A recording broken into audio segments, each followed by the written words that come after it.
सुधांशु त्रिवेदी जी, पटना से चले अब शिमला, और विपक्षी एकता इस हद तक है कि अब वो चाह रहे हैं कि बस आपको रोकना है।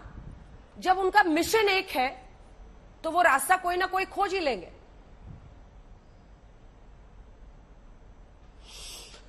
आपने कहा कि पटना में विपक्षी एकता किस हद तक है। सूचनाएं आई कि आम आदमी पार्टी ने वहां कुछ विषय रखा जिसके ऊपर उमर अब्दुल्ला जी ने उनके ऊपर टिप्पणी कर दी। फिर आम आदमी पार्टी ने कांग्रेस पे कुछ कंडीशन रखी, उनको लगा कांग्रेस कंडीशन नहीं पूरी कर रही है तो वो थोड़ा समय से पहले निकल आए। इस प्रकार की मीडिया में सूचना आई है। तो इससे साफ दिखाई पड़ता है कि इनके बीच की जो गठबंधन है उसकी नींव उतनी ही मजबूत है जितना कि बिहार के उस पुल की थी जो डूब गया है।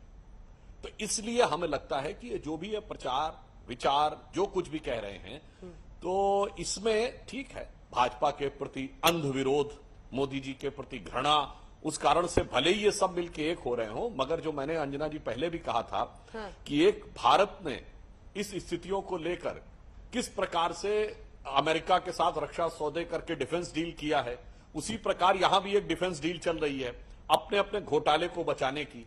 तो जितने भी लोग भ्रष्टाचार के आरोप में हैं वो सब एक दूसरे का कवर फायर देने का प्रयास कर रहे हैं।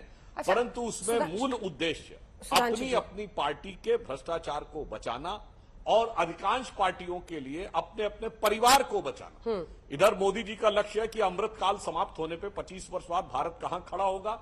दूसरी तरफ इनमें से लगभग सभी पार्टियों का केवल यह लक्ष्य है कि 25 वर्ष बाद मेरे परिवार का बेटा या बेटी या अधिक से अधिक भतीजा किस प्रकार पार्टी के पे नियंत्रण रखे और अपनी संपत्ति की रक्षा कर सकेगा। तो दोनों की एक प्रश्न, एक छोटा सा प्रश्न, एक छोटा सा प्रश्न। देश की जनता विवेकपूर्ण ढंग से, आपने कहा कि पटना में जो बैठक हुई उसमें कई बात पर मतभेद हुआ। आपने कहा उमर अब्दुल्ला ने कुछ कहा, यहां वहां से अंदर से खबरें हैं।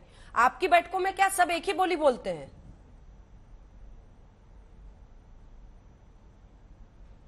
देखिए, हमारे यहाँ किसी भी प्रकार का कोई विषय होता है तो सबके सामने आता है। तो पार्टी के अंदर ही क्यों, हमारे गठबंधन को लेकर अगर हमारा किसी मुद्दे पे मतभेद रहता था, जैसे हमारा जदयू से गठबंधन था तो आज जो हमारे कोर मुद्दे थे वो साथ में नहीं थे, स्पष्ट था।